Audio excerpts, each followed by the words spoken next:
You will hear a number of different recordings and you will have to answer questions on what you hear. There will be time for you to read the instructions and questions and you will have a chance to check your work. All the recordings will be played once only. The test is in 4 parts. At the end of the test, you will be given 10 minutes to transfer your answers to an answer sheet. Now turn to Part 1.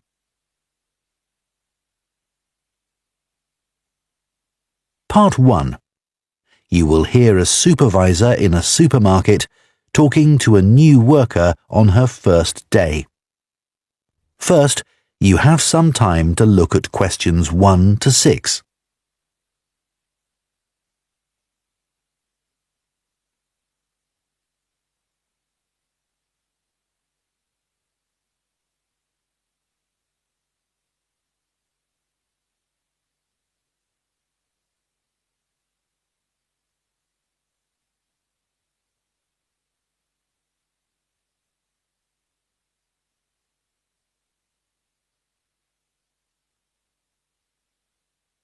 Now listen carefully and answer questions 1 to 6. Hello, Charlotte. I'm Caden, one of the supervisors. Welcome to the team. Hi, Aidan. It's Caden. I'm so sorry. Oh, don't worry. People often get my name wrong. They never know how to spell it. It's Kaeden, in case you ever need to write it. I'll try and remember. So, there are a few practical things you need to sort out this morning. Then I'll show you what you're going to do today. The email I received said to go to the front desk to show my letter of appointment and pick up my badge. You'll need that for the staff room and other areas of the supermarket where shoppers aren't allowed. So, after you've finished at the front desk, I'll take you to the staff room. Put your coat and rucksack in one of the lockers there. Take whichever one is free. Will I have a key? Yes, try not to lose it. At the end of the day, leave it in the door for the next person to use. Will do. You also need to go to the HR department to see Tiffany. She's really helpful. I was told to bring my passport with me. HR need to take a note of the number in it. That's right. Or you can show your ID card. I don't have one of those. OK. Tiffany will give you a uniform. They have lots in different sizes, so you just tell her what you need. I won't come with you to HR. I've got to go and sort something else out. Problem with a bread slicer. Is the HR office near the staff room? The staff room's on the 1st floor, and HR are a couple of floors above that, on the 3rd floor. There's a staircase outside the staff room. OK. When you're finished with HR, come and find me in the bakery section of the shop. I'm looking forward to getting started. I'll just give you my phone number in case you can't find me. Have you got your phone there? Yes. OK. Ready? It's 0412 66 5903. OK. Done. Before you hear the rest of the conversation, you have some time to look at questions 7 to 10.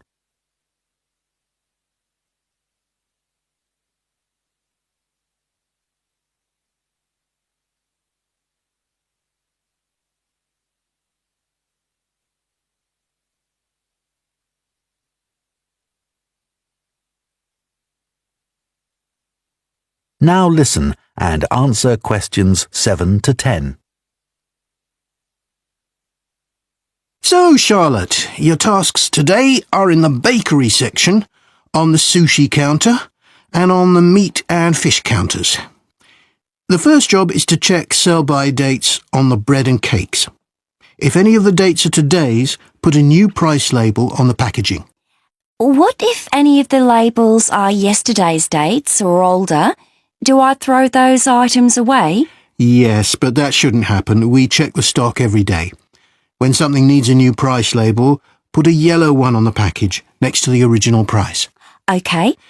After that, you'll go to the sushi takeaway counter. Will I be preparing boxes of food? For today, you'll just be helping the staff. Yes, of course. You'll see lots of flat cardboard boxes at one end of the counter. Beneath those is where we keep the plastic boxes. We run out of those really quickly, so you should bring more from the storeroom. Is that my only task on the sushi counter? No, you also need to clean the area where they prepare the dishes. There are cloths and bottles of spray by the sink. Oh, and please make sure you clean that too. Sure, that's important, isn't it? Absolutely, but you mustn't wash up knives. You have to do some training before you're allowed to touch sharp objects. What should I do if there are any? Ask someone to put them in the dishwasher. OK, thanks. I don't want to get anything wrong. Don't worry, you'll be fine. And I'll be around to help. Right. Finally, the meat and fish counters. You need to clean the area where staff serve customers, including wiping the weighing scales. OK. Anything else? The fish is laid on ice, but when that starts to melt, you'll need to get more from the cold room. I know the staff on the food counters wear a hat. Will that be the same for me? You won't be serving customers directly, so no. But make sure you put on thermal gloves when you take anything out of the cold room. The temperature's low enough in there to get frostbite from touching things. Understood. That is the end of part 1. You now have 1 minute to check your answers to part 1. Part 2. You will hear a podcast by a running coach giving advice about taking up running and giving information about her club. First, you have some time to look at questions 11 to 14.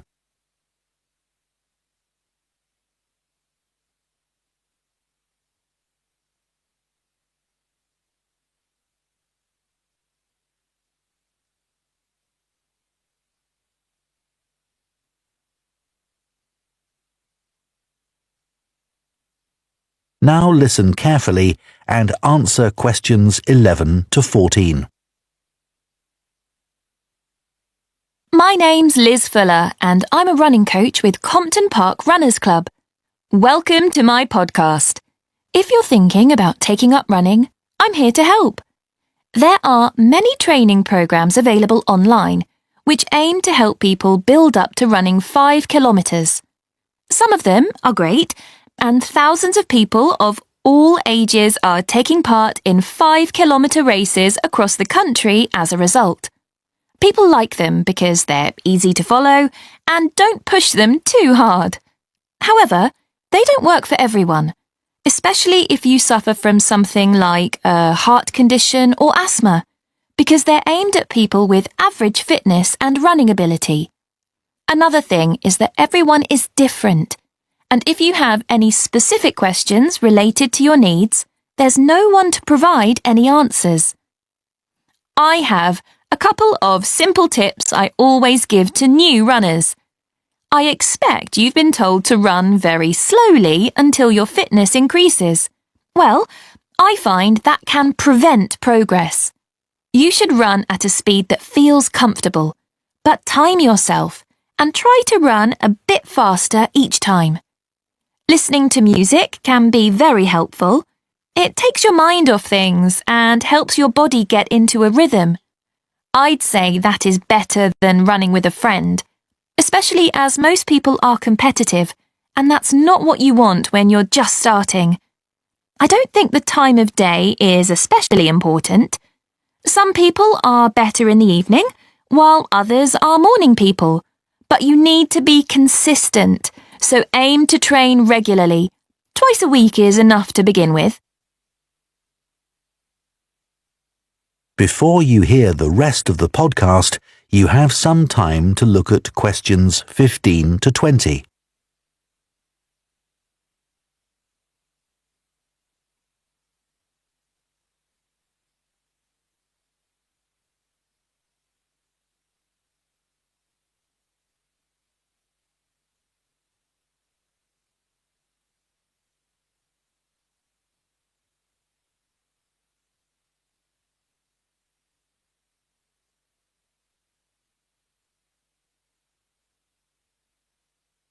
Now listen and answer questions 15 to 20. New members often say to me that they've been put off running either because they lack confidence, or they don't have time, or they think they dislike running. Kerry, for example, joined the club 2 years ago at the age of 40. She'd always enjoyed running at school, but wasn't sure if she'd be able to do it. She was worried about being left behind and being the slowest runner. But she says she was made to feel so welcome, she soon forgot all about that. James had always hated the idea of running, but a friend encouraged him to come along for a taster session, and he hasn't looked back. He never misses a training session, despite having a really demanding job. Leo was worried about having to commit himself to training sessions every week and wasn't sure he'd be able to fit training into his busy schedule.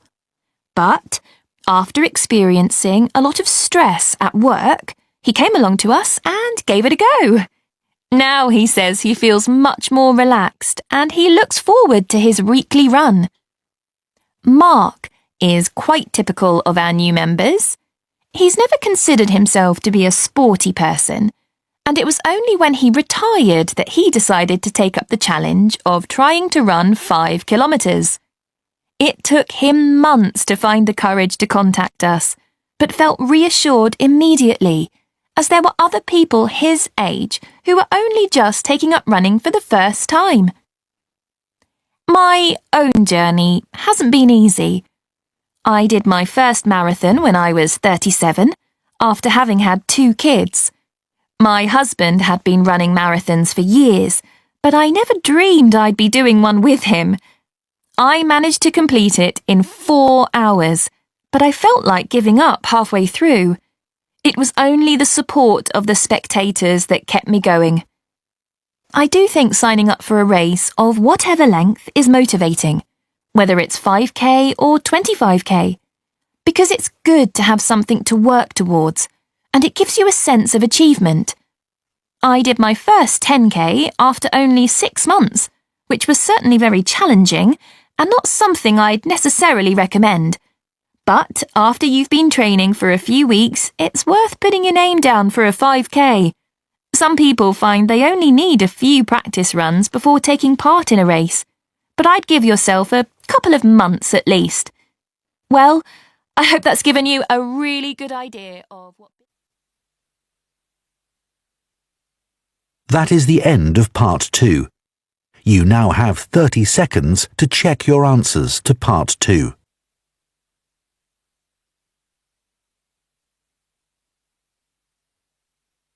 Part 3. You will hear 2 students called Jane and Kieran talking about books. First, you have some time to look at questions 21 to 25.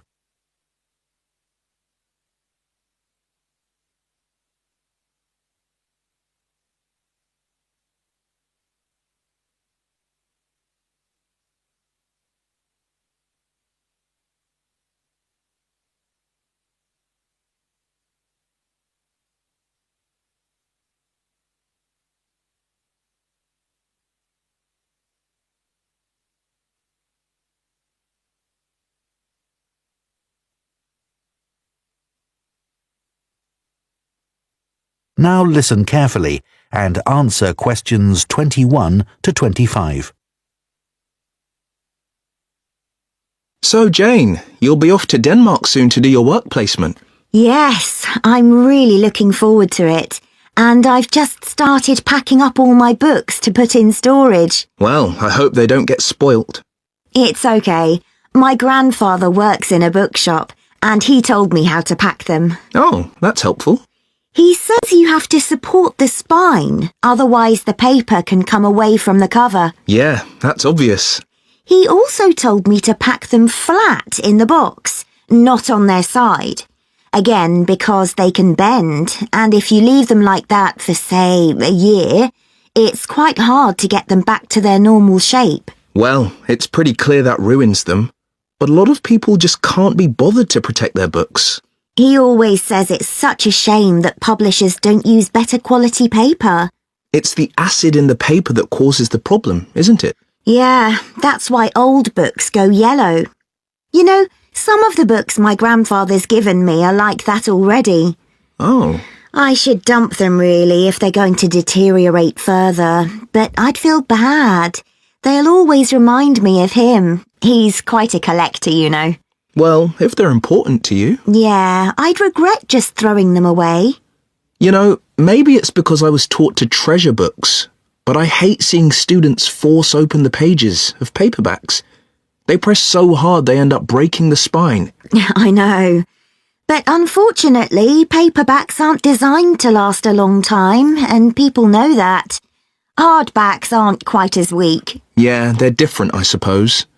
But I still don't think people value hardbacks like they used to.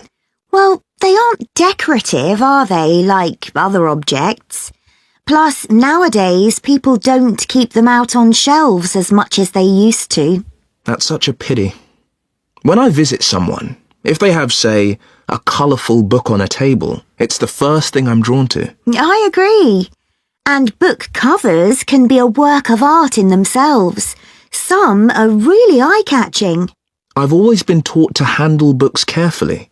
If you watch someone take a book off a shelf, well, they usually do it wrong. Ah, my grandfather says you should put your hand right over the top of the book. Or, if you can't do that, pull the other books on the shelf aside so that you can hold the whole cover. When did you learn all this? He watched me pull a heavy book off the shelf when I was small, and it fell on the floor and broke apart. Oh dear. Oh, I can still remember it. You know what I really like? What? The smell of new books. Me too. My parents used to laugh at me when I was a kid because I loved putting books up to my nose, almost as much as reading them. New books aren't cheap though, are they? I guess we're lucky we can buy them. My grandfather stocks second-hand books as well as new ones, and they don't smell quite as good. Before you hear the rest of the discussion, you have some time to look at questions 26 to 30.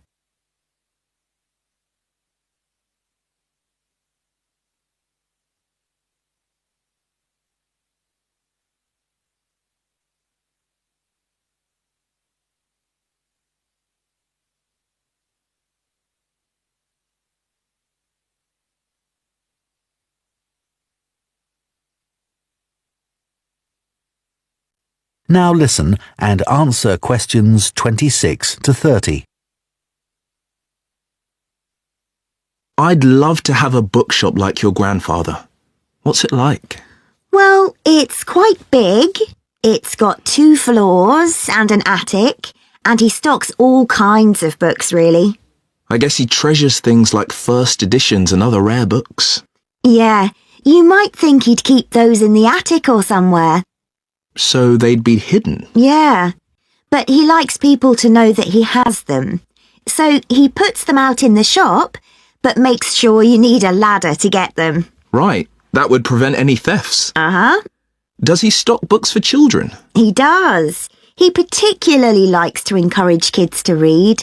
He always says that he used to sit under the stairs as a child with a pile of books and read them all. Is that where he keeps them then? Not exactly. He's got a dedicated area on the ground floor with cushions, so that parents can enter with their toddlers, go there and spend some time reading to them. Oh, cool. And then there's a place for pushchairs by the front door, and a cafe if anyone needs refreshments. That's good to know. As I said, it's a big shop, and there's a storage area out the back as well. Oh, what does he keep there? Books he wants to throw away? He hardly ever throws anything away. He just leaves unwanted books by the front door for customers to take. Well, that's very nice. Yeah. And books people or institutions have requested, they all go at the far end. Oh. He thinks it's best to keep these out of the main shopping area as they're boxed and new. Did you get your course books from him? Naturally. He stocks books for a lot of the colleges. He used to keep these books on the first floor, But now there's a new university in my hometown. He's moved them downstairs to attract the students. They're actually part of the coffee shop, on low shelves all around it. Pretty central then. You'll have to take me there sometime. That is the end of Part 3. You now have 30 seconds to check your answers to Part 3. Part 4. You will hear part of an environmental studies lecture on tree planting. First, you have some time to look at questions 31 to 40.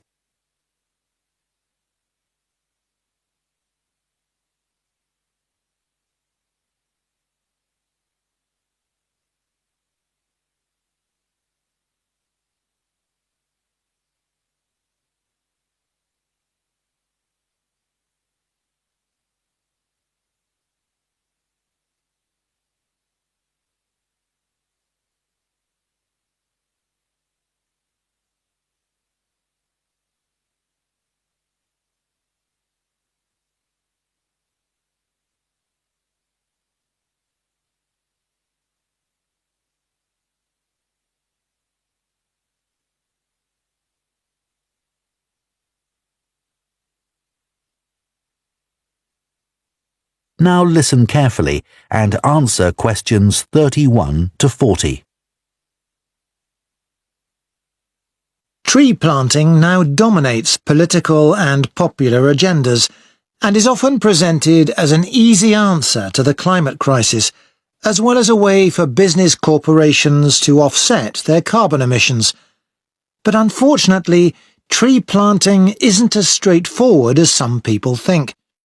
When the wrong trees are planted in the wrong place, it can do considerably more damage than good, failing to help either people or the environment.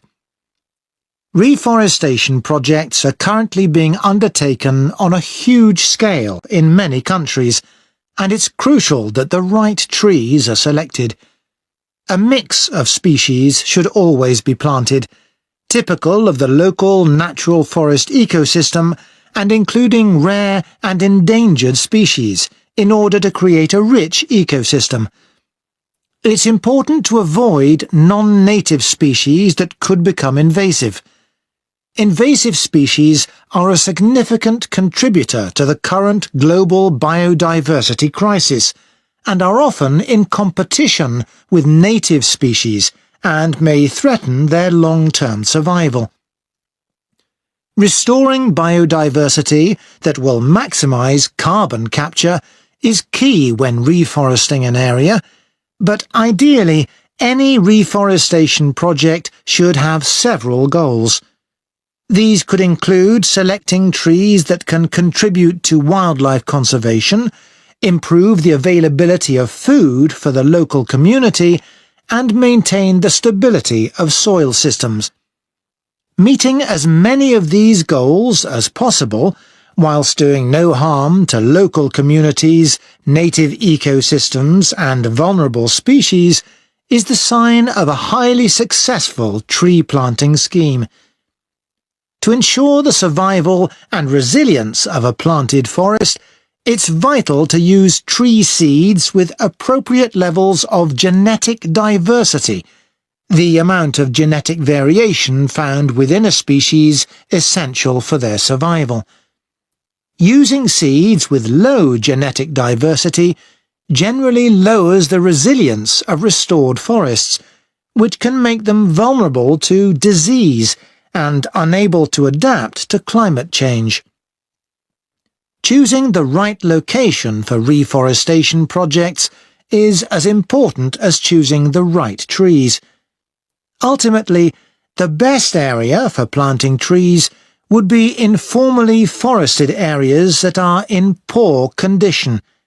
It's better to avoid non-forested landscapes, such as natural grasslands, savannas or wetlands, as these ecosystems already contribute greatly to capturing carbon. It would also be advantageous to choose an area where trees could provide other benefits, such as recreational spaces. Reforesting areas which are currently exploited for agriculture should be avoided, as this often leads to other areas being deforested.